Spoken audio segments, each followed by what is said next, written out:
And a very good evening to all of you. I need to adjust a few things on Streamlab here as we get going. Happy Tuesday night, the 23rd of March, 2021. Glad to see all of you. Let me turn down the side chat here. Not the side chat, but the volume on the YouTube side, and officially welcome you all to this live stream tonight. There's a lot of things to cover off tonight on this live stream. I recognize I've not been live since I didn't go live last night. How you doing, Terry? Good to see you. Thank you. Foofer, how are you tonight? Good to see you. Toodles, welcome to you, and of course Shimei, nice to see you. Just a little warning, at the 5-minute mark of this hangout, you will experience some buffering because of some internal issue within Streamlabs. You simply need to refresh your connection and all will be well. It will rectify itself. Hello, Jackie Blue, Melissa, nice to see you. Boy, are you a lovely gal. And Carla Jordan Charla, how are you, sweetie? Great finds. Ma Teresa, good to see you, honey. Let it go. Thank you for your kindness the other night. Let it go. It was very appreciated. Hello, Dreama. Okay, Scottish. Yeah, go ahead, grab that and send that out and post that. Punky, what's up, Punky? How you doing? Cindy Lou, good to see you. Ace and Ronnie and Charlie Brown, Emily, what do we got? Ewell and Quirky Girl, the official mascot of my channel. And welcome to all of you. I know there's a lot of things to talk about tonight. There's things related to some messaging that went back and forth in the last 24 hours. About a gal named Butterfly here, and I'm going to address that tonight, and I just want to set that straight once and for all. How you doing, Sean? Hi, Dreamcatcher. Hello, Fire Chick. Hi, Craig. Good to see you. Thank you. Hey, Riza. How you doing, sweetie? I hope you're doing well. My Amy's life journey. How are you, honey? Good to see you. Zoe, my Baltimore girl. Hello, Jan. How are you tonight? Nice to see you. And if you're not subscribed to Amy's Life Journey, hit that sub button. If you're not subscribed to Jan and Bruce Adams Van Adventures, gee, Jan, if I just been around in 2013, I probably was, but unknown to you at that time when I saw you put up the San Rafael mission up there, the Archangel, Michael the Archangel or whatever. So good quality content always going up on that channel. Let me welcome my moderator, Scottish, here this evening. Missed you, been busy. I think we've all been busy. Miss Fixit, Elaine, nice to see you. Jody, the official thumbnailographer of the channel, good to see you. So let me just go over a couple things and then we'll get to the main event tonight. Hello, Michael. Rhonda, how you doing? Yeah, Baywatch tonight, right? Hey, Cheryl, good to see you. First thing I want to talk about is just as I'm about 2/3 of the way done with the Mexico videos that I have to do.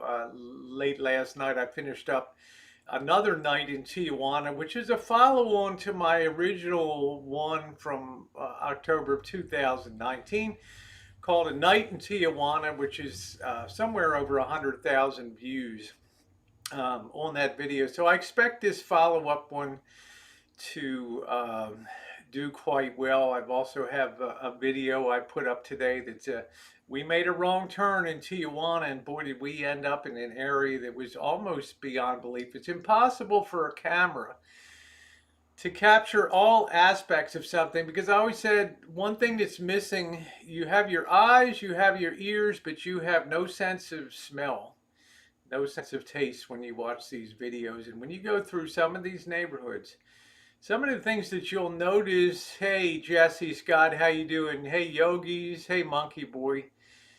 What you'll notice on some of these, if you're very observant, is there's very little electricity out in a lot of these areas due to the affordability issue. And there's really nothing in the way of sewage except gravity. Okay, and same thing with garbage collection too in some of the places, and the smells are horrendous. There you go. Jan says we weren't even thinking of YouTube in 2013. Hey Dave, how you doing? Um, so make sure that you check them out. Um, I found something very cool about riding around in a taxi. The first time I did a night in Tijuana, I went on foot. This time I decided it would be cool to start four of us piled into a taxi and went around. And man, I was able to really capture some cool scenes. And yeah, the driver could have cleaned the windshield of it, but it all added to the feel of the streets of Tijuana on a Friday night in the Zona Norte, the red light district there, complete with the girls throwing something on me. I hope it was just on us. I hope it was just water, but check that out.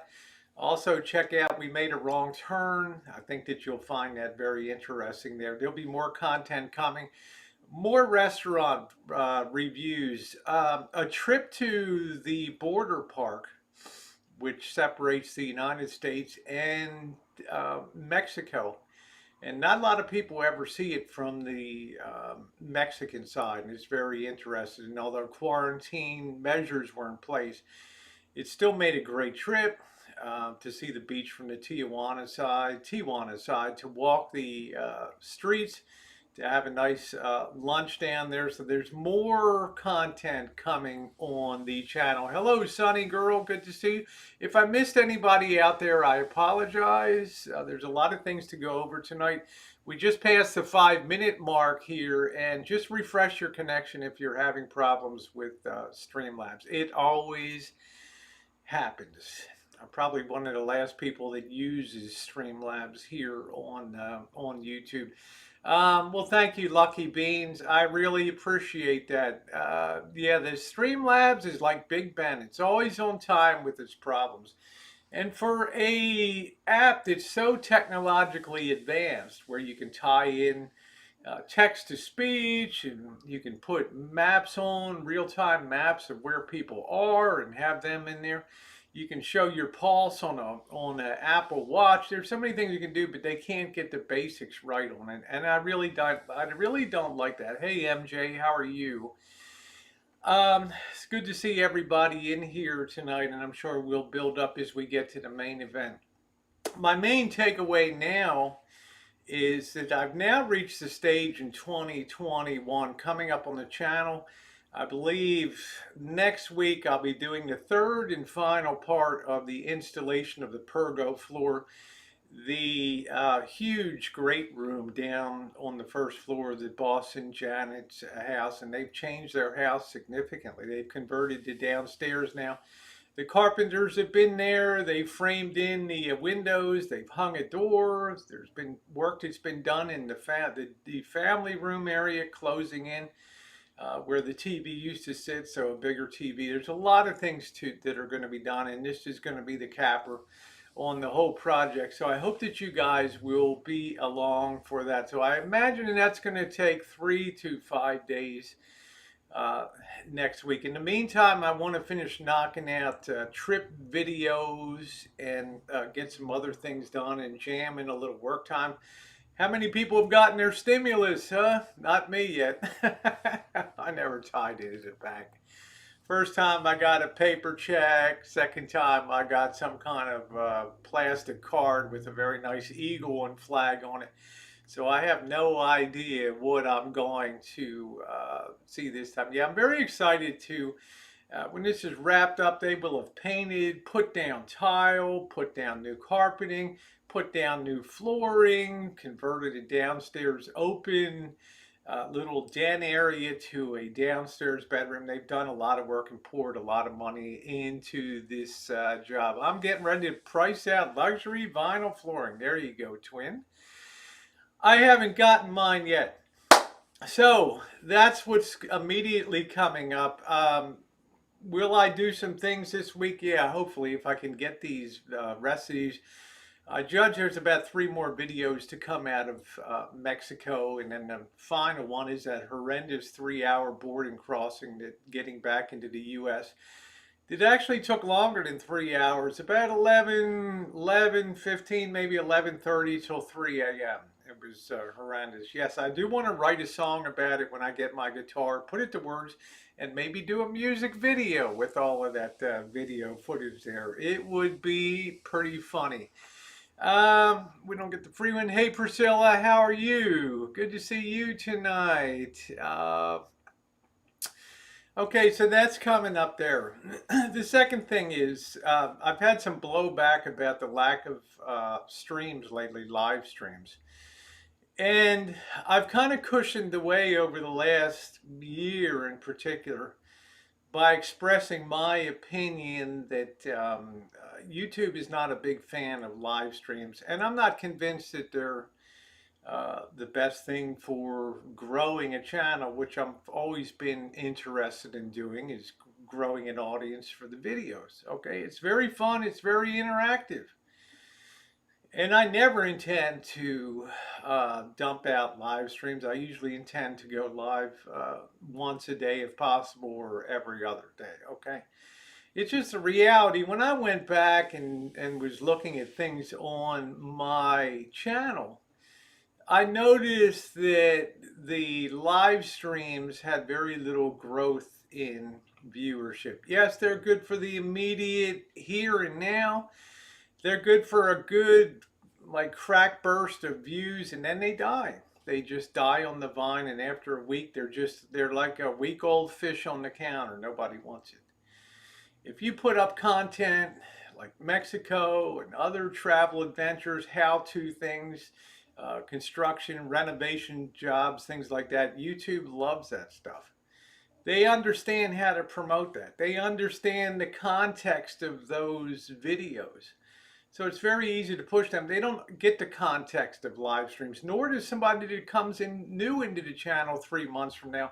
They have no context on who struck who, or who hates whose guts, who had CPS call them, who had APS. It doesn't have any context, and YouTube is aware of that. So they use the super chat features and memberships and things to defray the cost of really shelving a product and storing a product that they really, and sometimes I think they may have woefully regretted it. Now they kind of have a tiger by the tail with this product. But I can tell they're steering things back towards video content. And let me say again, I love live streaming. I love the interactive aspects of it. Hello, Ward. Yeah, live streams are fleeting. They're very temporal. They don't have any legs to them. I think when I look back in my live streams, and not surprisingly, when I'm 98% naked as Space Girl from Planet X, yeah, they would get like 80 to 90,000 views. Some of them, of course. People are attracted to that, and they watch that, and it doesn't quite. It kind of transcends the aspect of context. Yet it's not something that YouTube would ever care to promote. They just I slap an age restriction on that, and it just goes onto the shelf. And yeah, it gets seen and things like that. So they're fun, but to me, it's like a bright, shiny object sometimes that you can see glistening on a mountainside, and you think maybe that's gold or something like that. And you do the massive hike up the hill to find out it's a piece of shiny, broken piece of mirror up there, okay? This is the way I feel about live streams and things like that. Now, not everybody cares about growing a channel. There's various classes of people in here. There's people that watch and don't produce content. They have a good time. They love the interactive aspects of it, and that's a great thing. Without the viewers, YouTube itself would be the dead fish on the counter. So the viewership grows for live streams and things like that, and that's a good thing. It gives people a very good source of entertainment, most of which is non-scripted, most of which is delivered fresh on the daily, because let's face it, We all screw up on the daily, and it makes it very, very watchable. Thank you, Luce. I've observed a lot of stuff over the years. Then you have some people that will panel up in hangouts and host hangouts and things like that. That's another great thing. That's what they want to do. When they go to Mexico, they want to hit the beach. They don't want to worry about videos. They don't care about that kind of stuff, and that's to their benefit. They focus on what they want to do, and videography, cinematography is not a part of that. And that's the aspect of that, and that's great for them. Then you have the video content creators who fall into the traveling and adventuring category, the vans, the RVs that I've typically been in years. And you'll find most of them have very hefty sized channels because they don't concentrate a lot on live streaming. They do a lot of recorded content, as I said, that YouTube can properly place on the shelf, come up in suggested videos on the side occasionally, and a little bit of collaboration between video content creators, and you have a good thing there. That's the category I've sort of been shifting myself into. Do I want to go totally over that? No. I like to be in the current things that are going on today.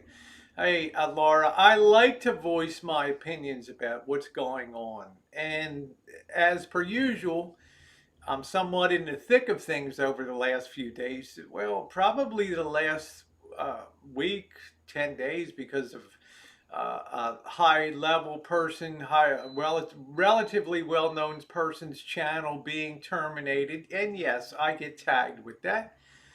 And I will give out another reason why, very valid proof why it wasn't me that did that. We have my cousin Chris in his RV, and I've not caught up on the videos with the RV, and I've got to check them out. And there's the new drama of somebody was going to meet up yesterday, and yes, I'm involved in that swirl, and my phone is blowing up this morning with all that. So there's a lot on the plate there. There's a hell of a lot. Hey, Bruce, how you doing? Yeah, I like my pace, Bruce. Thank you. Claire, how you doing? Just saying hi and dropping a like for you. Well, thank you, sweetie. And if you're enjoying the chat, thumbs up or appreciate it. I've gotten invites to be on CJ's Real Stream News. I've just been too busy. I've promised him that I will catch up. And even now, I see that he is a point of controversy within the community. Okay? But I can only go by a personal relationship that I have with somebody and my understanding of things. So there's a lot of things swirling around in there. And it saddens me to see people on different sides of divides within the community at the current time. I think particularly live streams and things that are sent on live streams can really work to separate people and put people on the outs with each other. And that's another very big concern of mine. And it's another reason that just uploading video content is so attractive. And let's face it, a lot of these people, thank you, Luce, a lot of these people that do these uploads, they might go live, I don't know, Jordan the Lion once every 2 weeks. Mike Living Free once every 2 weeks or whatever. And they're focusing their time on bringing stories and bringing content, and that's good. Hello, Brian. But I'm not going to give that up. I love it too much. I was here with the creation of YouTube live streams. I was pre-creation of YouTube live streams with my friends Nicole, Missy Jan, and Francis, and a few other ones. When live streams were just on Google and then they disappeared. So I'm not going to give that up. I love that. How you doing, Gertie? Hey, cute kitty. And if I missed anybody, apologies. Hello, Brian. Got two Brians, and I'm not going to give that up. Okay. But I am going to strike a balance. I did the best I could down in Mexico. Okay. I'm buying SIM cards, the guy's sticking them into the phone for me, and I have to balance off making everything a live stream with very spotty coverage. It's great in the downtown area of Tijuana, but once you start getting it out to the outskirts, forget about it. Okay. And let's face it, the outskirts is, we all know what's downtown, right? Fun, drinking, girls, blah, blah, the whole works.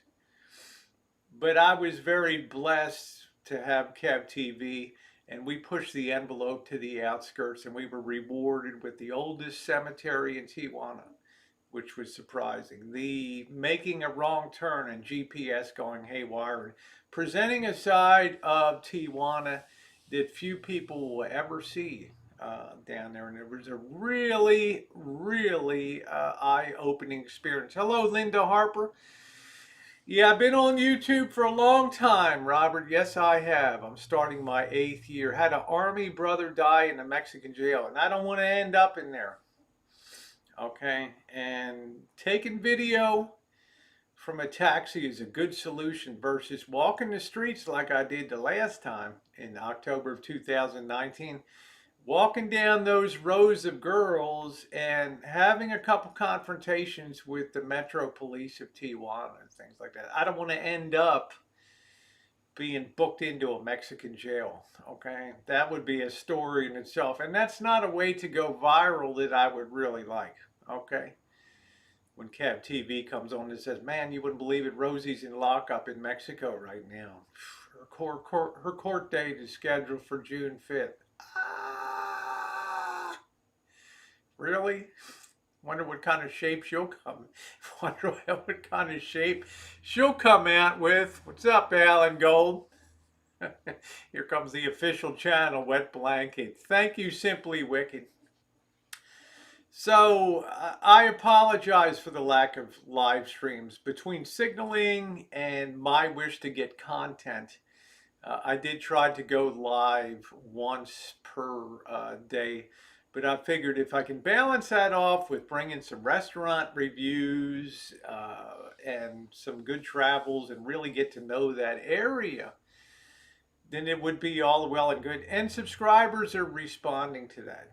Okay, like I said, YouTube doesn't promote live streams.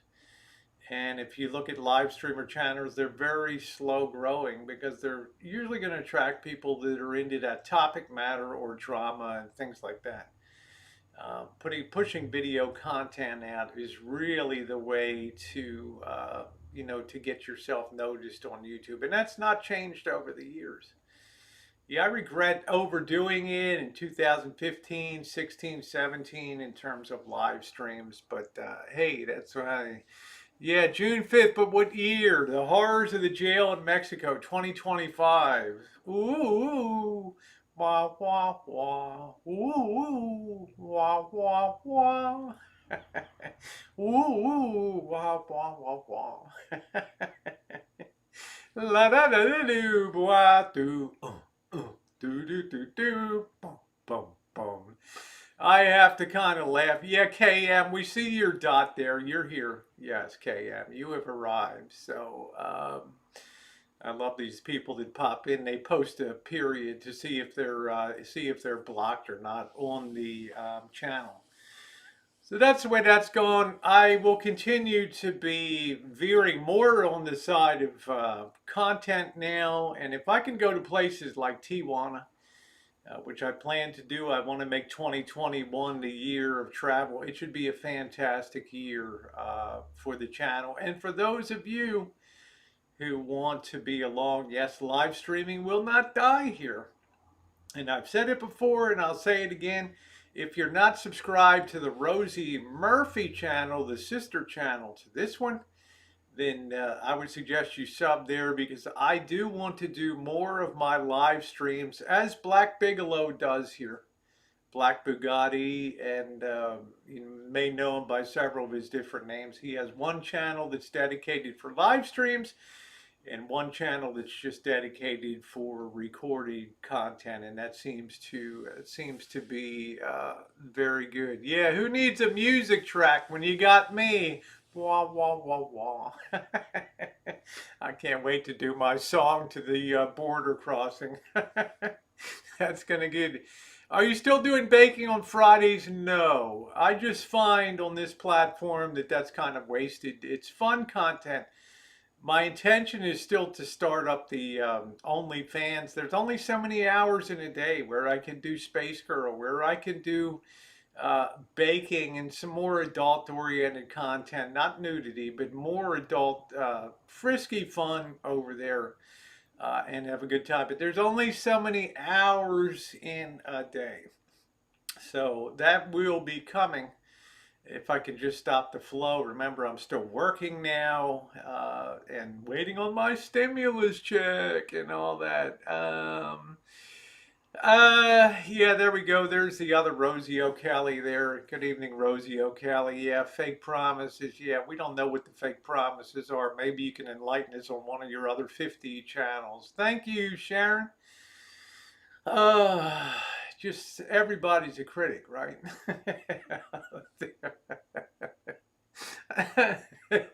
How you doing, Dick? Howard, dude? Next time you head to Mexico, stop by in Vegas. We got caught in a hell of a traffic swirl going down there, or we would have.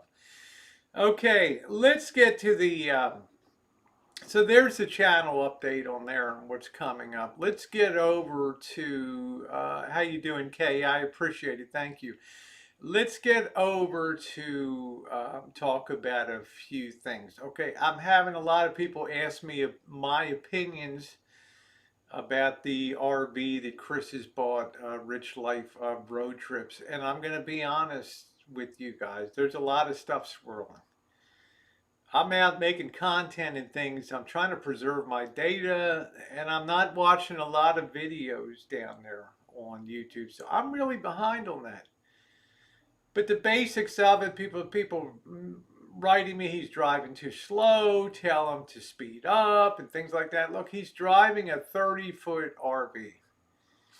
My GMC RV motorhome was 26 feet. He has 4 feet over that.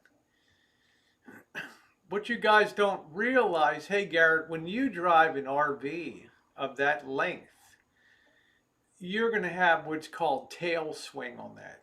And if you're not careful, you can take out gasoline islands. You can take out the roof of gas stations, and you can peel off your roof like a tin can, like sardines, if you're not aware of the height of your vehicle when you're rolling along and you come through an underpass. It's a whole new ball game of a driving experience.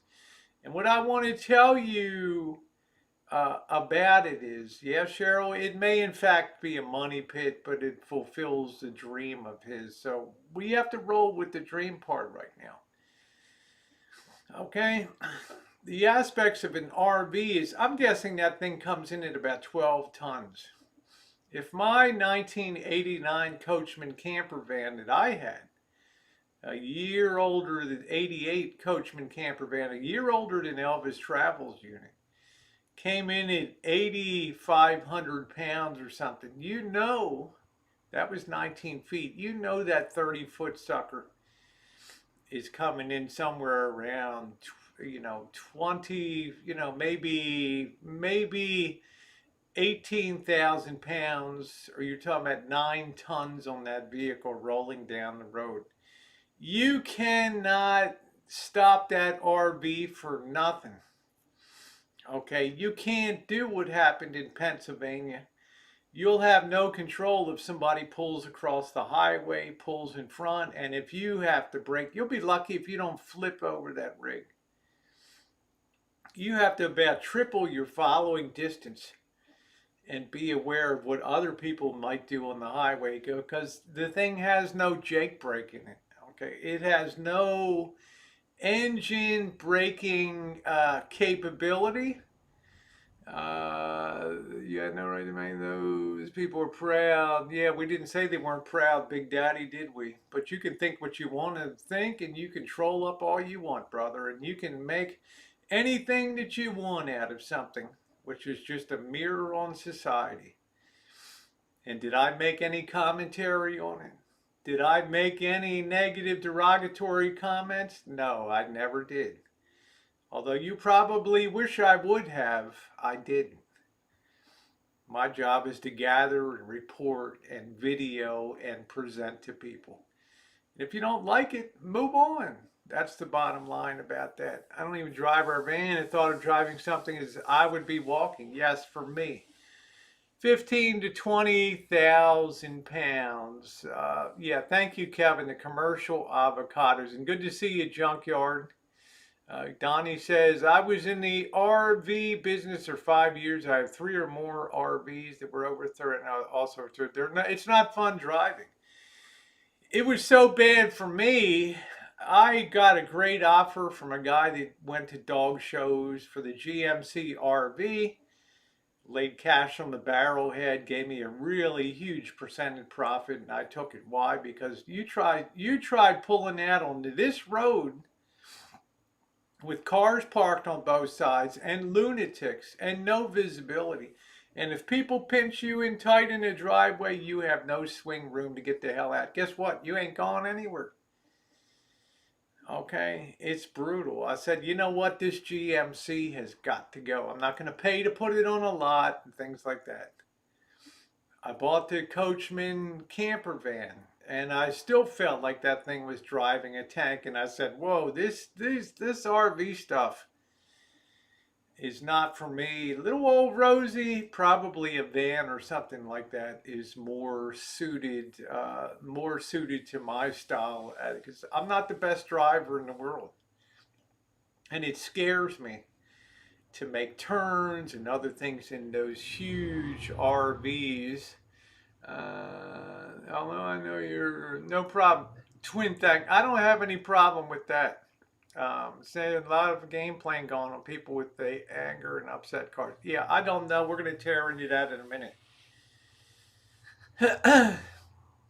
There's a real learning curve when you're popping into a 8 to 10 ton vehicle, and you're going up and down the hills of the Smoky Mountains and things. And I told Chris, in my opinion, and this is just my opinion, that the number one thing that you have to be concerned about is that you have excellent braking capability on that RV. You don't want to smoke those brakes, and you want to always make sure that they are in top condition on that RV because, as we know, you lose your brakes, you pick up speed, you hit a terminal velocity, and you may be terminated yourself. Okay, so it's something very. So I'm not thinking negatively when I see the rate of speed going down the road because it is a learning curve. When you wear rose, oh well, thank you. How you doing, Valerie? Long time, Valerie. How you doing? I think small van with the screen 10 is the way to go. I think a small van like mine, which is why I'm very tempted to do a build out here on my van to gut it out, use the materials I have, and reconstruct that and reconfigure that for more comfort. Have a few more features in there. Am I certified for CPR? Yes, I am. Yeah. Just remember to the beat of what was it? The Bee Gees. I don't know what the song is. They tell you the Bee Gees to time your chest compressions. I don't know what the hell it is. Yeah. Yeah, use a low gear going down there. Just a lot of things to be aware of. Living out of an RV, ain't you, Rosie? I went 44 nights in the summer of 2019 on the Great Midwest Van Tour. I didn't see the inside of a hotel, and I had 100-degree weather in Chicago and Detroit, heat warnings, and went down to the blistering deserts of Yuma and Mexicali, those places with blistering heat, and I survived. No air conditioning, no nothing. Hey, Susan, yes, staying alive. Thank you. Do do do do do do do do do do do do do. But now, staying alive. Yeah, that's it. Staying alive. Thank you for reminding me of my CPR and AE automatic defibrillator too. Thing. So yeah, you gotta have that to staying alive. So uh, I've not had a chance to really assess the RV and look at the RV and look too much at the videos because of time constraints. But I can tell when somebody's happy, and I'm not going to rain on somebody's parade on that. Because for the price that he told me that he bought it for, and with all the new features and rebuilds the guy put in, I don't know how much of a bullshitter the guy is. Honestly, I don't know. But there's a lot of things that are packed into that RV. We go into a motel, yeah. So I survived because of the kindness that Patricia Wakefield sent me some small battery powered fans that kept me alive, staying alive in that brutal heat and humidity. Lived in an RV for 5 years on tour. That's cool. RVs just aren't meant to be lived in. Uh, we've always had this debate, and the RV is still the very faint backbone of the Boyd. Yes, it is. It's how the Boyd came to be born out of the RV community, and it seems like RVing is picking up steam again in the Boyd. You really don't see RVs much in other communities, but in the Boyd, I guess because we're kind of cash strapped and other things, RVs become an attractive alternative, and I think some people like to travel. Are there going to be problems with the RV? Of course. There was already the toe in and toe out problem, the caster and camber of the front tires. Now, these are critical.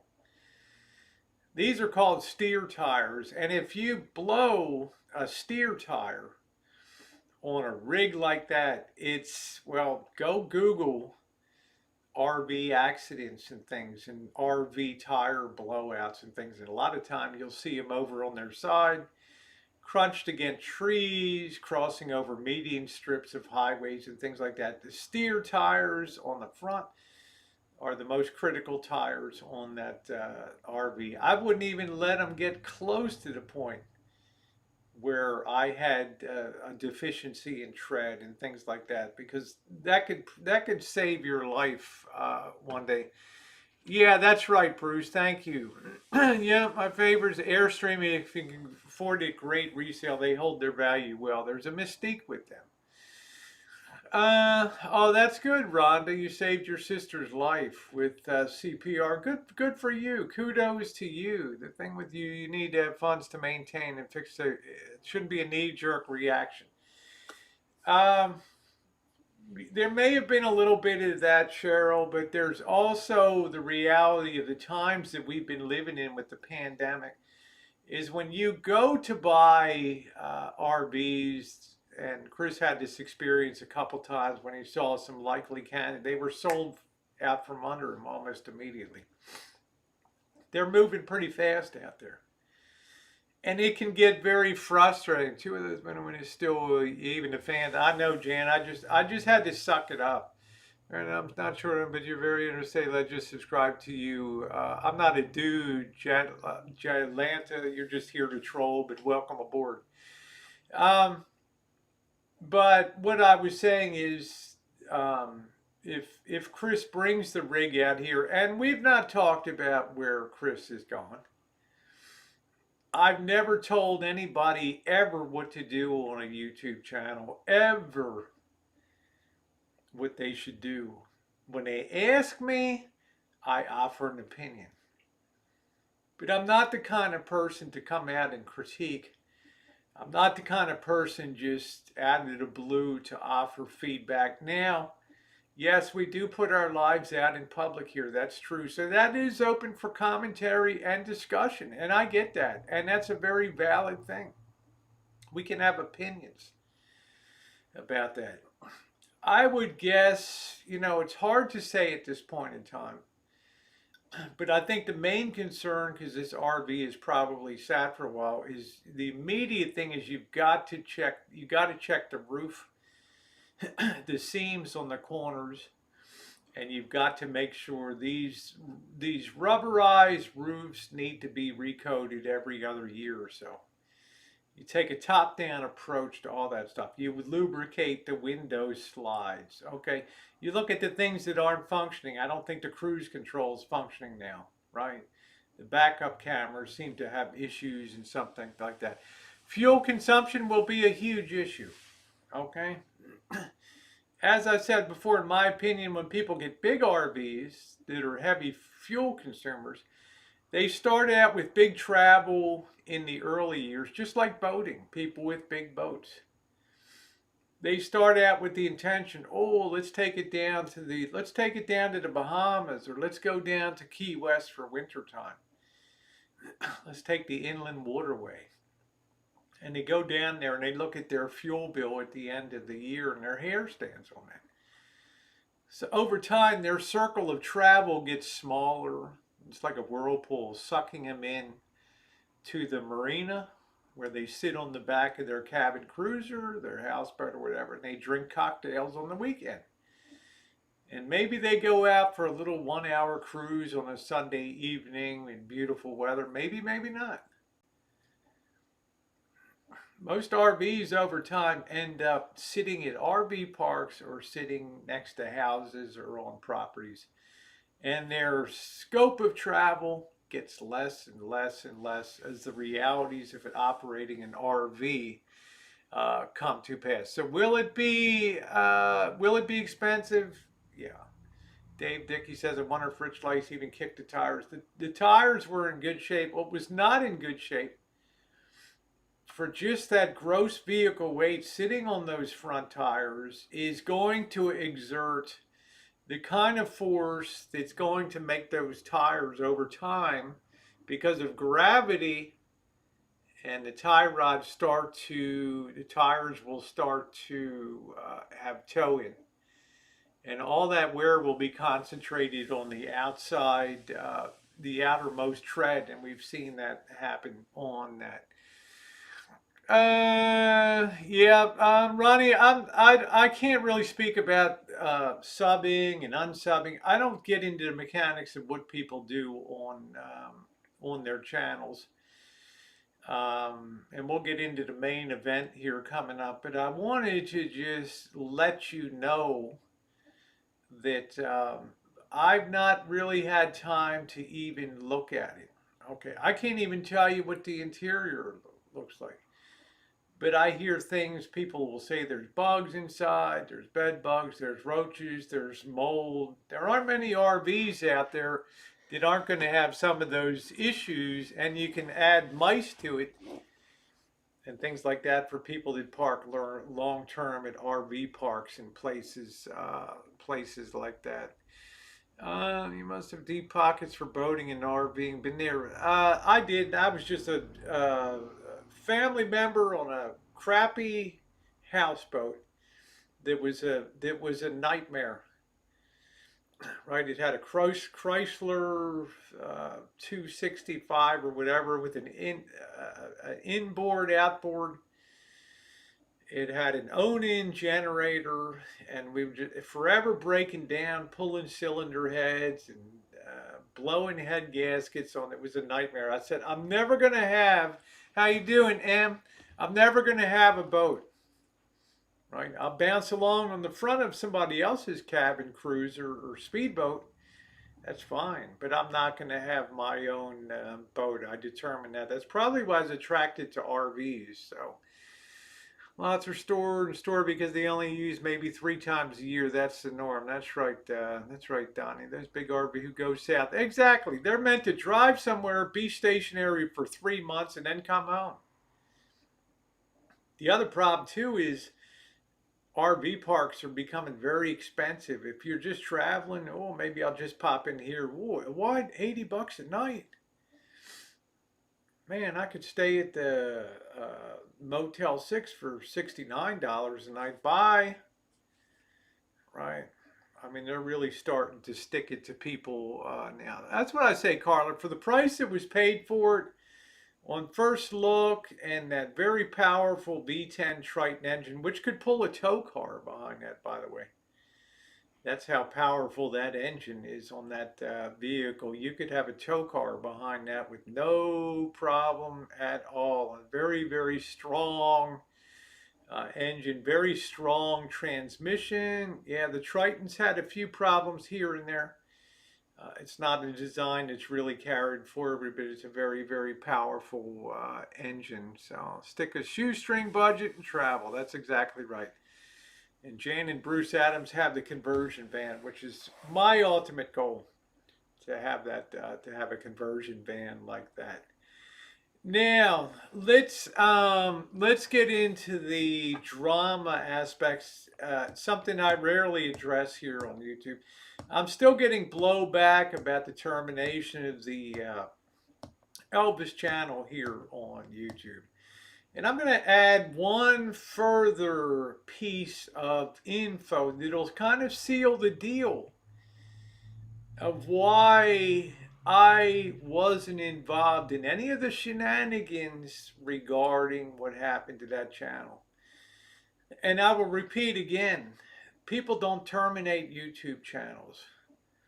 Okay, there's petitions circulating around now on one particular channel, and I'm not going to get into it because I respect people on both sides of it. A lot of people, doesn't matter if you have 100,000 signatures on a petition, unless something violates YouTube's rules and terms and conditions, there's no democracy here. There's no popular vote says go or popular vote says stay. Okay, there has to be something there. Okay, now interestingly enough, I don't know when that channel came back to Chicago Nomad or whatever the hell it was called, because I didn't watch it. Okay, I didn't watch it. Maybe the first day that came by, I looked in it and said, oh, here we go again, and chose not to get involved and not to watch another thing. Now, I had people send me clips, clip channels, you should watch this, or replays on Real Stream News and things like that. I don't know when that channel was. I would guess the third week of February or something like that would be my guess. The second or third week of February.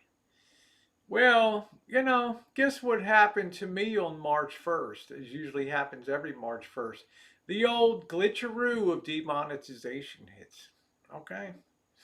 So, basically, for the last 3+ weeks now, I don't have a connection to the inside of YouTube. Okay? Because when your monetization goes, even on a short-term basis, as I believe mine is, as they work to settle this annual crap out, the reality is you're no longer a partner on the YouTube channel. Okay? You're not an outcast, but you're not a partner. So you're not entitled to the privileges that come with being monetization, which is to be a full channel partner, which means you have access to YouTube support. I don't have that. I haven't had it. And if I had an inclination to nail a channel, okay, which I didn't, because I don't care. I'd settle the score. The Hammurabi Cove. I didn't need to go any more further into that. But I can tell you this. If I'd wanted to settle some score, I would have done it on the 20th of February or whatever when that came back. Well, that channel lasted quite a while, didn't it? Lasted well over a month. Sat there until monetization triggered a whole new level of examination, which is going on now within the YouTube algorithms. In other words, a human being initially just looks at it, looks good, and then the computers go to work. Okay, and it can take some time. Tito, how you doing, babe? It can take some time. And then lo and behold, evidently 3 days later, boom, gone. Why doesn't my monetization go then? Because AdSense is a separate product. They don't know. You might create a web page or something, a blog out there that you can attach your AdSense to that, right? A lot of people do that. They develop blogs and things, and then there's ads placed on it. They use AdSense. Okay, unless you violate the rules of AdSense, it's a separate product. Okay, and therein is the reality of that. Hey, Dan Demand, I'm sure Chris can get rid of anybody. It was an external secret boric acid dusted. Yeah, there you go, Sharon. I'm not worried about that. Yeah, well, a lot of stuff is going on. JC, I'm not going to talk about that on the Hangout. I have lots and lots of videos on my regimen. Okay, just go look on the channel. There's tons of them. Most of them are 2013 through 2015. Okay. Yeah, my channel's fine, Lisa. It's just some kind of thing that happens every year. I expect come April 1st, April 3rd, I'll be back in the flow again. But I told him, I don't care, just fix it right this time, all right? I don't have any strikes. I haven't had strikes for years. I gutted my channel. I removed 8 million views out of the channel, okay? You don't think that's painful to take your life apart and to remove that? Yeah. Hundreds and hundreds and hundreds of videos. I had over 10,000 videos. There's something under 5,000 videos. But YouTube is a changing platform, and that's the way it goes. That's the way that it goes. Let me see what this dope. Let me see what this dope. Same person as last time. Let me see. Everyone knows your team, Diane. I haven't seen. You wish I was. Yeah, early on, of course I was. You know, it's called having faith in somebody. Okay? Until proven otherwise, it's a system of justice. Okay? But when somebody now chooses to turn their back and walk away, yeah, that doesn't sit good with me. So I think I followed, in my opinion, a normal course of jurisprudence was to believe in the innocence until the proven guilt. And I will always err on the side of that. Lisa, it happens all the time.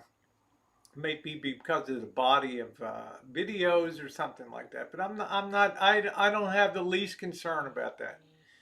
Okay? I don't have the least concern about that.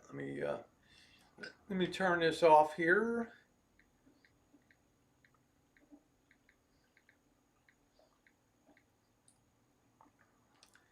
Turn that down. There we go. Okay. Yeah, I don't do that drama. The news blew up over Brandon, but at the time you went over it. Yeah, that's it. I guess this guy makes no good deeds, saying around. We're gonna get into that when I'm ready. Great finds, Rosie. Thank you to you. Upgraded to Samsung Ultra. Hopefully it arrives mid-April. That would be great, Bobby. I wish I could afford it, but I can't. And that's the way it. That's the way that it. That's the way that it goes. So there's another more proof. I just totally separated myself from that guy in, when he reached out and tried to strike me using my own uploaded content in August 22nd of 2019. Or maybe it was 20. Yeah, I guess it was 2020. I don't know. I just broke clean at that point. I could have cared less, figuring that sooner or later the YouTube algorithms would keep locking me on her phone because that's Scottish. Pay monthly for the phone, but I'm already paying, so figured it was a good choice. I think it's an excellent choice. So that's just to dispel the thinking on that, about that, that even had I the inclination, it wouldn't have taken a month to, if I had done it when that channel first came back, it wouldn't have taken 5 weeks or something for the internal team to do the job, okay? And as of March 1st, I lost all that access and all those benefits. End of story there. Okay? Plus there were a lot of people that were messaging me, that were friends and other people, do this, do that, and to each and every one of those people, including one of his closest friends on YouTube, I continuously and repeatedly through that 5 week period said, I have no intention of doing anything. Some looked for assurance, others were begging me to intervene and do something, and to each and every to each and every to each and every one of them the answer was the same. No. No, I have no intention of doing that. Sorry. Not my circus, not my monkeys. I don't really care anymore. And that was the bottom line. Thank you, Kevin. So I think that's the definitive last piece of proof on that. Let's get into the latest thing that came down the pike, and it always seems to be something. All right, and I'm going to lay it out there. I'm not going to read a personal Gmail that somebody sent me. I will give you the gist of what it was sent me. I will not disclose personal information. Okay, beyond just an overview of things. As often is the case, since I've known Chris for the better part of 2 years, being a very infrequent visitor on the channel, until such time as about a year ago when we found ourselves in a closer relationship and things like that via YouTube. And we kind of became wrapped up in each other's lives. And I will preface this by saying I enjoyed the time that he was at on the rancho here. Do I run my channel the way that Chris does? No. Okay. Would I change some things about the channel? Yes, I would. But it's not my channel. It's not my place to run it. And, I forever hold into my mind when he was out here in California, he was a person that actually helped here and actually did some things to make my life easier out here. Was respectful of property, okay, respectably clean, kept the Shine Shack very orderly, didn't smell, took showers, okay, cooperative, picked oranges, whatever needed to be done here. He was Johnny on the spot, willing to give me a hand and do it, and usually pretty cheerfully. Yeah, did the channel come up? Yeah. I don't like it when this happens, and I don't like it when that happens. I said, man, it's YouTube, right? There will be people getting into your stuff, and that's just the reality of things. Never once did he ask me what should I do about this or what changes do you think that I should do on my channel. So I never offered anything. I only had run requests. I said, Chris, when you're here and you're on my stream, let's tone down the cursing and things like that. For the most part, he consented to that request for me because I don't like to hear a lot of cursing and things. As I've always said, there's 80,000 words in the English language, twice as many as any other language in the world. And if you can't find a way to express yourself without F-bombing this and that, then, well, maybe you should go back and get a little more schooling. Okay, and that's just the way that I feel about things. How you doing, Denise? Uh, yes, it was a good time, and people generally agreed that the way he conducted himself here was exemplary. I didn't have the issues with the other person.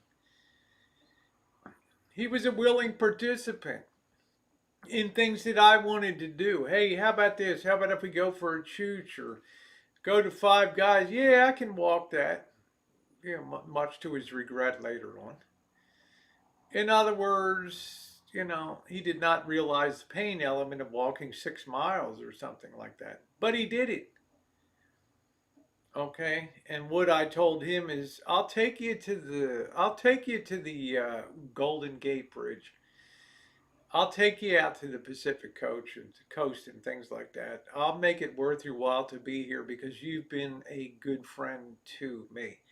So am I happy now that he is realizing his dream? Of course I am. And I'm not going to rain on the parade because you can't, it's not a deal that's going to be undone. It's going to be, here's the RV. I'm going to live with it.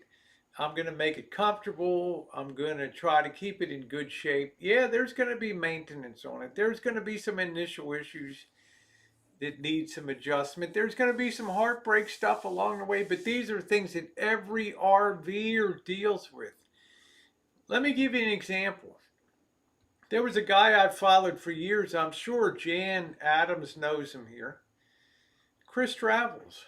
Okay, he started life in what he called Zepp, which was a Dodge camper van.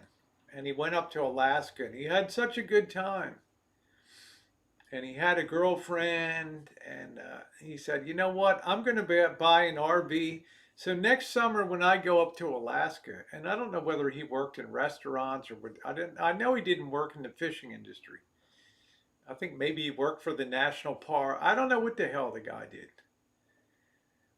So he went and got a Monaco motor coach, a big Class A, which he overpaid for. I think he paid about $70,000 for it. And he readily admitted, hey, Camper One, how you doing? He readily admitted that he overpaid for it. Okay, but it was a nice looking coach. It was a big coach. And he decided, I'm going to take this thing up to Alaska.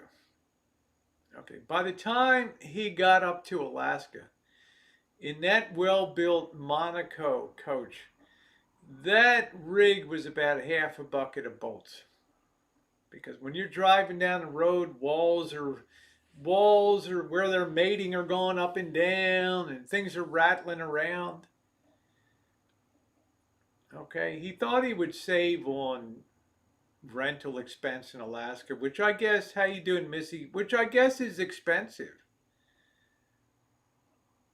Very expensive to find housing, I guess, in summertime up in Alaska. And it just didn't pan out for him. And by the time he got back, the thing was reduced to a bucket of bolts. Okay, really nice coach. Roads are tough on RVs. Every RVer is going to, Chris is going to face the same problems that every RVer is going to face. A hell of a lot of weight concentrated on 4 to 6 tires equals wear and tear, torsion, flexing, everything else that can go wrong. Pipes are going to leak. Pipes are going to freeze. Electrical systems are going to go bad. Waste tanks are going to clog up. Oh, yeah. There's a good one. Right? There's the pleasure of RVing with the backed up and clogged up macerators that grind up the effluent. Right? There's a lot of very choice things. How you doing, Kat? There's a lot of things that go wrong, and they're going to go wrong to this RV. You know, will he have friends that he can count on? Well, he's going to have a friend in me to count on, that's for sure. As other people have counted on me with their RV stuff over the years when they've asked me questions about electrical. And I ended up rebuilding somebody's, gutting and rebuilding somebody's van.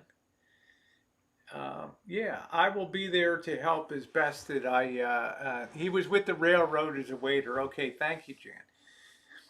Consequently, later Chris Travels bought a schoolie and took 2 years to build that at a big, I don't know, 30-foot bus or whatever, something like that. Tioga George. No, I think the most famous one in our community was Nomadic Fanatic, who I sat on panels with on the RV community in 2015. One of the intimate things that happened on that, and I think Jan Adams will remember, these were Jory's panels, is one night, this is where the real problem began. One night, Nomadic Fanatic Eric, and I've talked to him before. You know, we've emailed and communicated back and forth over the years. One of the big things happened. He wanted to sell the RV, and he sold it to a elderly couple down in Florida, and he came on to Jory's hangout. And he declared for the people in the panel that, man, I sold that Tioga, and his exact words were, that thing was a death trap. Well, he got a lot of blowback, as you can imagine, because the first thought anybody had on the panel and in the side chat was, well, what the hell about the couple that bought it? You know, I mean, would you willingly sell somebody a death trap? Now, he had the shorter version, okay? But for whatever reasons, there is maintenance that's going to be done. And I'm sure, hey, Icy, I'm sure Jan Adams remembers that on those hangouts. Now, okay, so that's the reality. Things are going to break. Things are going to need work. Things are going to need maintenance. You've got to change the engine oil religiously. You can't extend it out in these vehicles, right? A lot of people change it every 3,000 miles instead of every 5,000 miles. Okay, it means every time you drive across the country or the equivalent, you want to change the oil on that rig. So there's a lot of work. Hello, Robbie. Yesterday I woke up, I think it was the afternoon, and I got a email from somebody, Butterfly. I can't remember the full name of, and that's not meant to be a diss. Let me just see. I'm not going to disclose private information, okay? Because I truly don't know what the bottom line is of this person, if they were real or not, or whether they found the blowback repugnant or something like that. I wasn't there last night. Okay, I'm doing my own video editing and stuff. I'm not concerning myself about that. But here's the reality. Yeah, the panel's shock faces. You remember that, Jan? That's right. And then the word went around, man, this guy sold a death trap to this elderly couple. And they took a lot of time. They tried to track down that elderly couple. I guess just to make sure. Just to make sure that they were alive. I don't know. Let's just get to the gist of this, okay? Like I said, I'm not disclosing any information, okay, about any private information at all. But I just want to tell you honestly and faithfully how this situation came down, because I'm already hearing stuff that's twisted uh, out there. I called Chris and said that you should meet this person and all that. Here's what didn't show up to meet him today. They swore to everyone is after she called them losers. What do you think? I'm not sure. Hey Holly, how you doing, sweetheart? Good to see you. Good to see you. Her name was Cherokee Rose.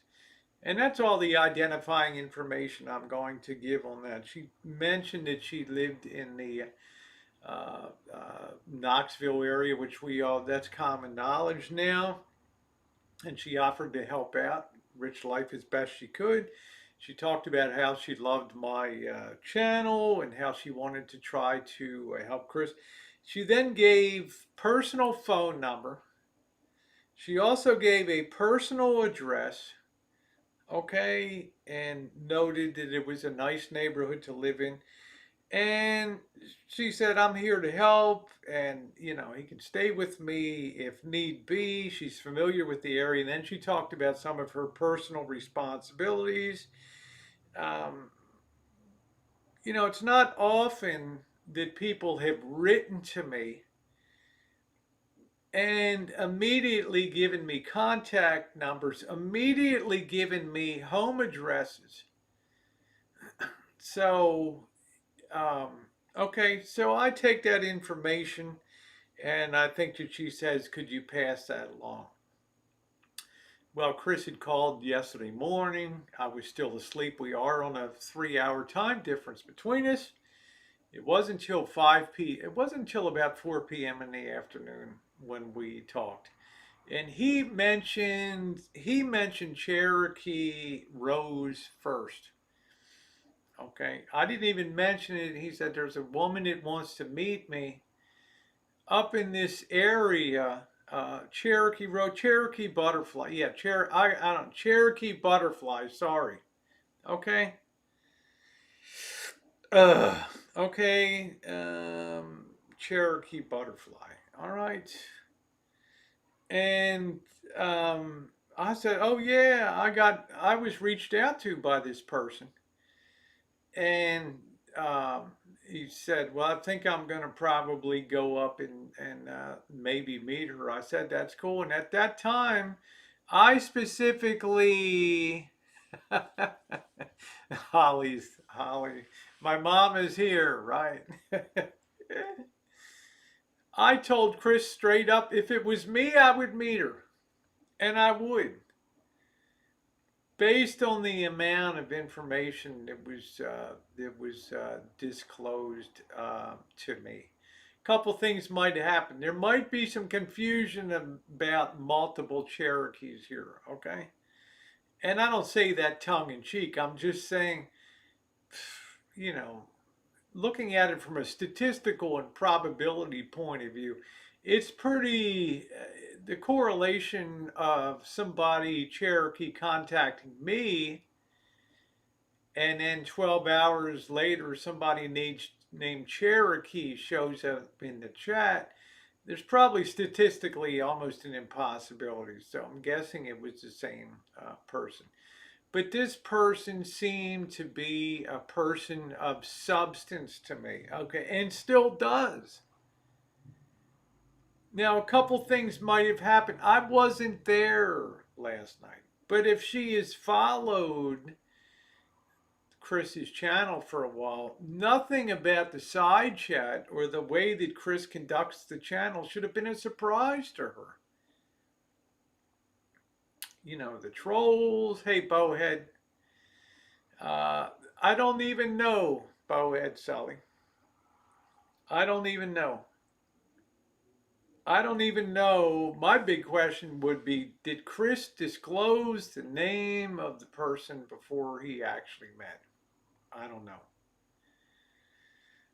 You know, there's a distinct possibility that this is a different person in here. Because one thing I did and I forgot to do yesterday in all the work I was doing in editing, I forgot to give this information to Chris. Number one, I'm always a little worried if I haven't seen you in my chat before. Now, I have 250 people in the chat tonight. Probably 50 of them are talking. It's quite possible that she's parked herself in my chat for a long time and is not a talker, which is a distinct possibility. But how many of you have ever gotten a detailed email talking about how she spends her week and what her personal responsibilities are that she needs to attend to? Somebody that is a military veteran, okay, and somebody that readily discloses their private information, right down to an address. Yeah, think about that. I never passed that information along. We hopped off the phone. When you talk to Chris, it's going to be like he's going to unload everything real quick that's on his mind, right? And, I think maybe the tire stuff came up and it totally blew out of my mind. He never got this information from me. Okay? This is as far as my connection with this gal went. I did not ever pass this information along. Okay? Now, have I seen Cherokee on my side chat? No. Have I ever seen this person in Chris's side chat? No. But that does not mean that that person isn't there and is just not a chatter. Would I give a call? Maybe it was fishing for personal information for me. I don't know. But I'm not going to disclose personal information to somebody just because they send me their personal information. I don't work that way. I have a moderator in my side chat that I think for the first time tonight in a year or whatever, I sent her my phone number. because I don't think she should have to be on Gmail back and forth to contact me. So I'm not one to say, oh, I appreciate I got that from you. Yeah. Do people construct well done catfishes? Of course they do. Right? Could this person be using a different name on the Gmail than they do in the chat? Could very well be. You know? So that's what I'm saying. Bowhead said she did have blonde hair and looked the age that she stated. So we never seen her here, nor did she stood him up today. Well, we don't know why. The only thing I know that was told to me was the chat degraded last night. I wasn't there. I wasn't checking in on. I haven't been on the side chats. I haven't been listening to chats. Perhaps she was put off by the tenor of the side chat. I don't know. I don't know how her entree was into the chat. Whether you come out, hi everybody, I'm Cherokee, I want to meet Chris or whatever. I have no idea. I'm flying blind on that. I have no idea at all. First live I'm able to catch on. I'm a good thing back. Oh, well, thank you, Regular Joe. Appreciate that. Appreciate that. Thank you. Yeah, so I'm getting people pissed at me that I set Chris up on this mission. Okay? I'm getting Gmails today saying, you owe the community an apology because you put this woman across Chris's channel and maybe she wreaked havoc in this side chat. How in the hell do I know? But I do know that I did not, I repeat, my hand to God on the Bible, I did not forward any of this information at all, verbally or otherwise, to Chris. Why? Because it totally slipped my mind when Chris is having a brain dump about the tire and we're trying to think of solutions and where to take it and what rack can fit that and all that. Okay. So if there was any reaching out done, which I guess I would have originally done because Chris's Gmail is not a secret out there, to contact Chris directly and set up the meeting. I guess this gal thought, well, if I expose let Rosie know my information, she might vouch for me. But then I'm hearing comments that we know each other, that she's been in my chat, that Rosie can vouch for me, blah blah. I can't. I don't know you. I've never known you. I've never known you on the chat. Okay. You could very well be 100% real. But to best of my ability, I don't know. What's up, Steve C? How you doing? To the best of my ability, I can't, and I've asked my moderators, have any of you yeah, it is absurd, Holly, but I'm getting duped on this thing now. And it's capping to me. It's just total capping. Okay? It's a total capping thing to put this thing on me. Because Chris will tell you the same thing. I never passed along that information. What I did say, if somebody's willing to meet you, meet them. If they're in your vicinity, meet them. But don't go a hell of a lot of miles out of your way. In my opinion, because it wasn't a mistake, but I made that, I did that in 2019 in the Great Midwestern Van Tour, and I ended up driving hundreds of miles to see people. And my suggestion, if somebody wants to meet you, let them drive the 100 miles to meet you where you are, establish the friendship, and go from there. But we never got that far in the conversation yesterday. Yeah, hot RV living. It's I don't know. I don't know. This crap is all blowing up on me now. Okay. When's Chris getting there? My parting words to Chris were, "You're welcome back to the Rancho at any time." Okay. Understand I travel too and things like that. It's like, that's cool. That's cool. And that is cool. Okay. No sidestepping, no dancing around. You're welcome back anytime you want to come back. Right? I welcome Mr. Z back. I welcome Monkey Boy back. I welcome anybody to come here to the rancho if I'm around.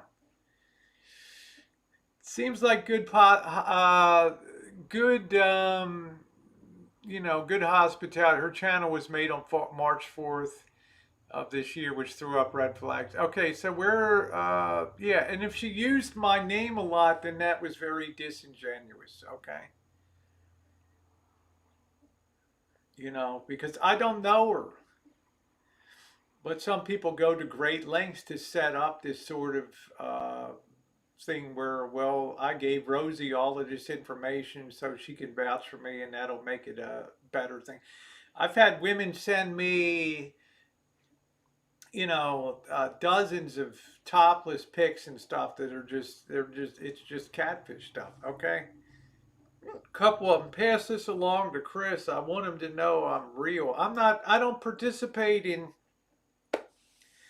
I'm not a matchmaker. I'm not matchmaker.com, right? I'm not matchmaker.com. Rosie's permission. I don't know, Cheryl. I kind of wish I was there last night, but I wasn't.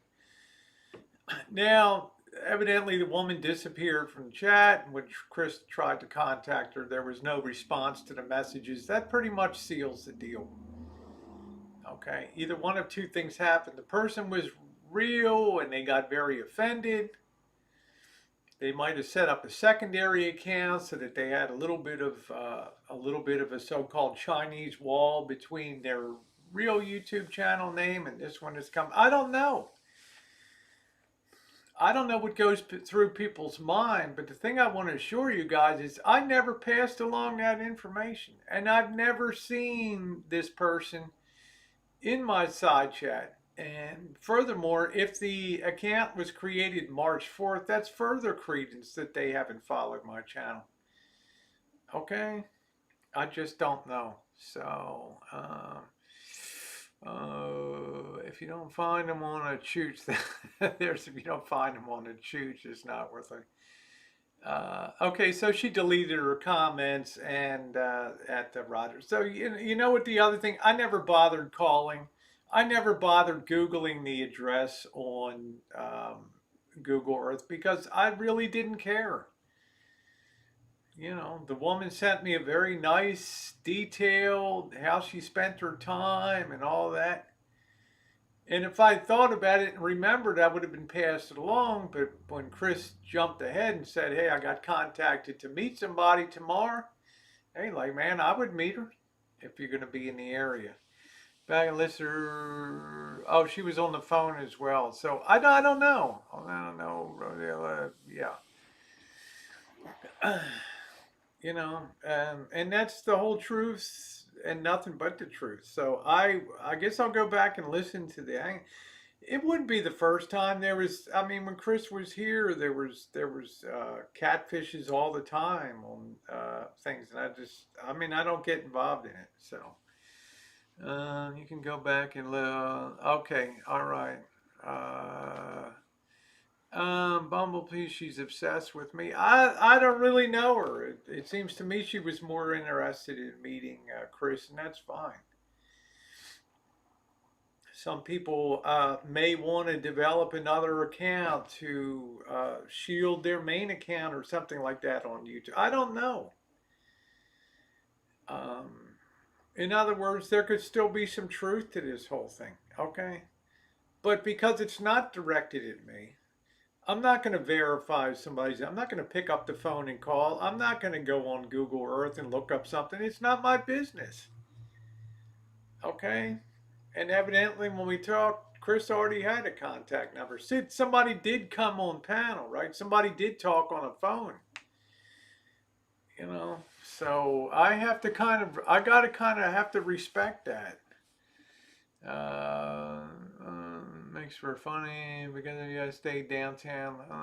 Oh, well, very good, hot RV living guy. I'm glad to hear that. So, Little 50. Okay, so speakerphone. Okay, I will, Cheryl. Hey, you got pulled, but yes, go back. I will listen. She waved you in front of him to make it seem okay. So I don't know. Well, thank you, Teresa. But at this point in time, do I have any ill will? No. Um, do I still think that there's something got jangled up in the works? I drink too. Okay. Not so much lately, but I'm just saying. There's some things that are kind of out of the ordinary here when somebody's willing to. Most people just end their fishing at the he point, but this evidently this gal got on the phone and called and everything else. I mean, that's a rarity. So the bottom line on that is, I'm not going to come up on this panel and disrespect her. Okay. I had told her in my reply that I will pass it along. I didn't hear anything else. I didn't do what I said I was going to do. I didn't pass it along because it totally slipped my mind. And that's honest. And then I thought, well, when Chris told me I'm going to meet her tomorrow. Okay, cool. I thought that's okay. Maybe we can look stuff. Yeah, I know. I don't know Scottish. I've just never been one to go looking into people's informations and stuff. It falls under the category of just kind of wanting to do my own thing and keeping my snoot clean and just I don't want to be a holder of information of people. You know, the lady could be real. She might have wanted to put some substance on the table so that Chris would meet her. Should I have, been a little more cautious? I don't know. Because I'm thinking to myself, if you're in Tennessee, well, you're probably not going to go that long to meet up, and it could be on the path or whatever to where you want to go. And if somebody says, Rosie, I'd like to meet you in, um, Reno or Winnemucca or Wendover, Nevada, if it's on my way, yeah, I'll definitely try to meet. Okay, and if they don't show, I didn't go a zillion miles out of my way. Okay, okay, so that's my bottom line. The important thing was Chris's side chat was there too. Will you tell my stalker to not call or not? I don't know. Yeah, I mean, I don't know, Cheryl. It's one of the reasons that I'm kind of glad I just mind my own business and just do the video content. But I kind of sense some bigger storms are on the horizon. Okay, but until proven otherwise, I have to still deal respectfully with this woman's information. But if she came on panel and said that that she knows me well and both, well, that's a red flag as far as I'm concerned, because I can never recall seeing her or hearing her in the chat. I mean, I'm just saying, Cheryl, this is it, because I was the hey Pat, hey Pansy, how you doing? Good to see you, honey. Because I was the one that got the Gmail, and I didn't think anything about it when Chris said I'm going to meet her tomorrow. And I said, yeah, go for it, man, meet her. Yeah, she sent me a Gmail, and I might even said that I didn't think I needed to forward anything because he already had, and I wouldn't have given the personal info anyway. Maybe the phone number, right? But I'm going to be protective of somebody's information. How in the hell did I know that it would blow up last night? Okay, right? How can I have an inkling of what's going to happen? So I don't know. I don't know. Oh, why are you explaining? Don't just you had no involvement other than she drugged me into. Yeah, well, that's your last sentence said it all. I'm drugged into it right now, Cheryl. and I'm hearing some things said. Did I set Chris up on this? I never set anybody up for anything. Okay, and I guess that's my point of concern on this is. If I'd known the way things had turned out last night, I never would have. I didn't get involved anyway, right? So that's it. She said you were good friends. I don't know the woman. It's possible she's flying under a different name. I don't know. Her real name, which I'm not going to disclose, which she disclosed on the Gmail, has a slight ring of being known to me, but I can't be sure. Okay, that's why I want to be very respectful and not say anything and just uh, you know slam somebody about last night. No, I don't do panels. Yes, and whoever doesn't know if you gave your blessing. Why would anybody listen to me? Right? I mean, I'm as wrong as I am right about that kind of stuff. So I wouldn't remember who she's from, but she actually does. Yeah. Holly, what if I forgot?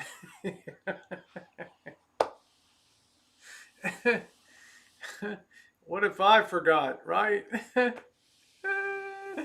Like her like a sister. I don't know. I've got to do a little more. I got to do a little more looking into that. So I don't know. If somebody's my good friend like Vicky Victoria here, I'm gonna know, right? I'm gonna know, right? Or Holly Undead, I'm gonna know. Oh well, I'm friends with Rosie. Yeah, I've been friends with Holly Undead for years on here. So yeah, that name rings a bell to me. Her real name is Darflin. What? What? Ask for Chris's brother's phone number too. I don't know. I don't know. I don't know. I just don't know. Yeah, so I don't know. Oh well, thank you, Kim. Uh, maybe if Holly has a chat, I'll pop up on her panel tonight. So thank you. And there's my Vicky. But I don't know. I'm honestly putting that out there to say that as far as conveying information is concerned to Chris, I failed. Okay, I failed because in talking to him, it seemed like he already had all the information, and the issue was, should it meet or not? And I said, go ahead and meet. Yep, yep. If it's close and it's not too big a drive, go ahead and meet. But now I think the operative rule is somebody should meet you at a location that's convenient to you. Okay, because now you're driving a 30-foot RV. Okay, you don't know what the parking situation is or anything. When you go off the beaten path to meet somebody, is that reasonable? I think that it is. I think that it is. Um, you not be uncertain. And sometimes some people may try to, yeah, I think it is, but there's a little check on gas, then gets to drive 77 miles. MJ, I don't know. I haven't even done the calculations. Like I said, where is Chris heading? Obviously, he's having more success on YouTube, which I applaud. Okay, his hangouts have been drawing more people in. He's the hot ticket, and I applaud that. I've been pulling back and focusing more on video content because I think it's more conducive to channel growth. It's fine. Some people love to hit the live button, and it's easy and it's a good thing. But I'm saying I think he's getting a bigger dose of YouTube now, so it might help defray some of the expense. Good night, Dave. Yeah, prayers for your mom, Dave. Yeah, you spent enough time, John, and you're gonna think he failed. Okay, yeah, that's fine.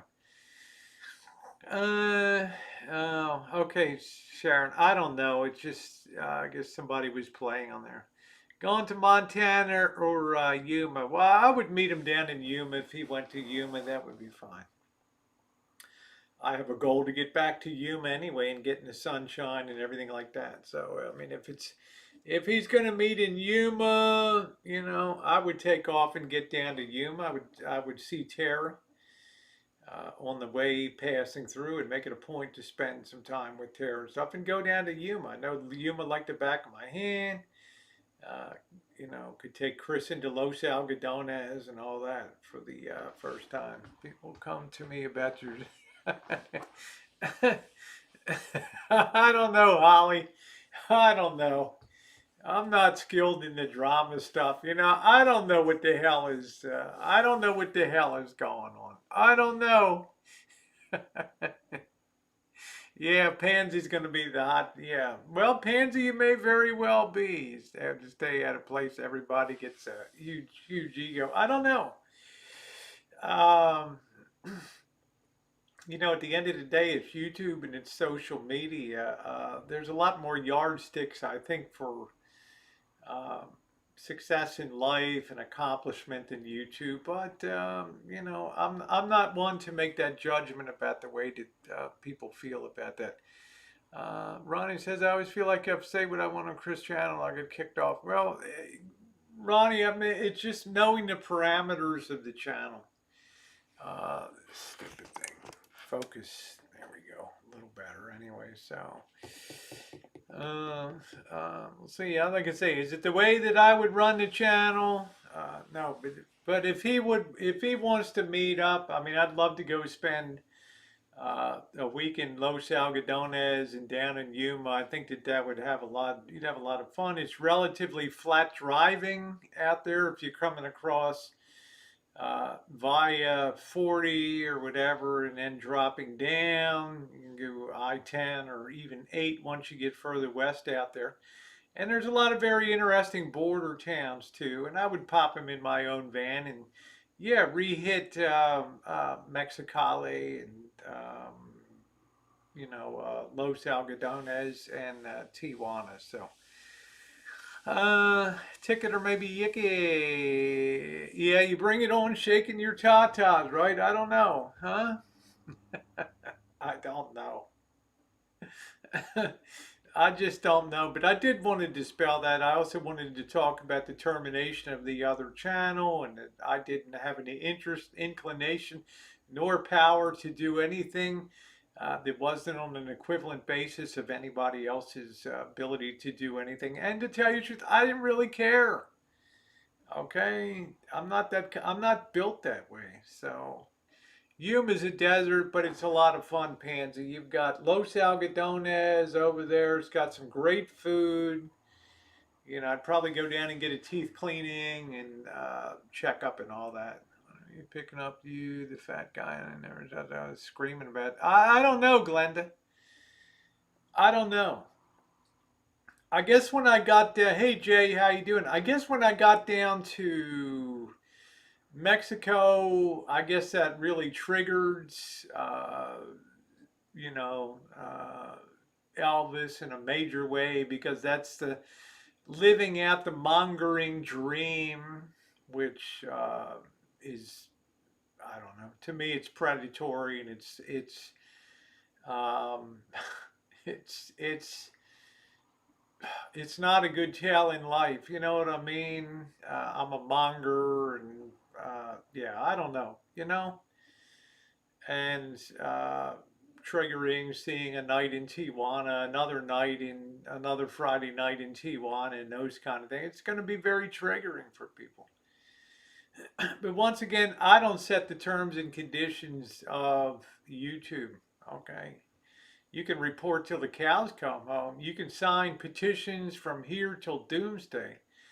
And it's not going to amount to a hill of beans because YouTube's looking at one thing and one thing only. That's terms and conditions and things like that.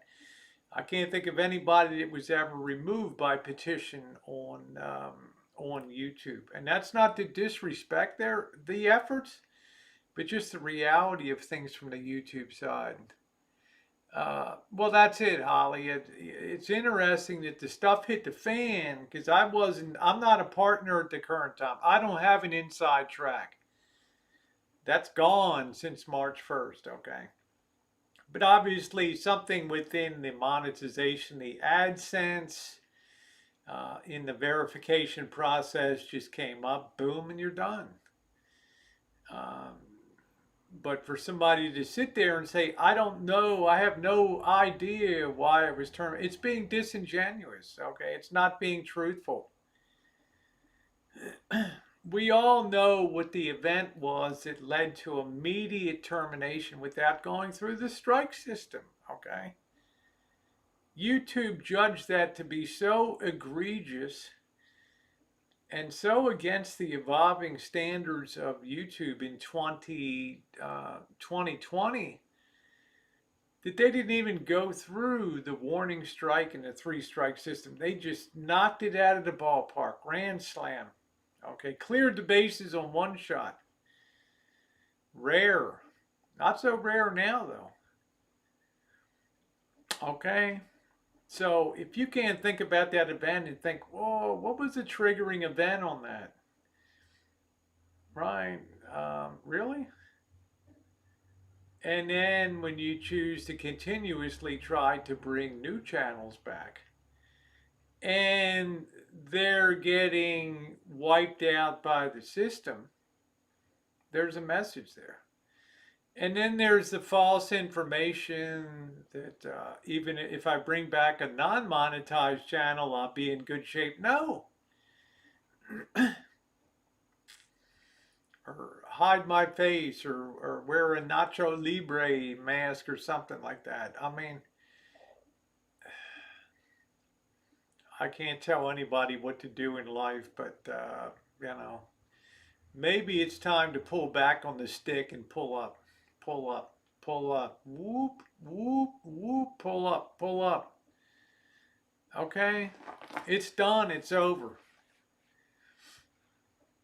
It's why you have to think very carefully about things.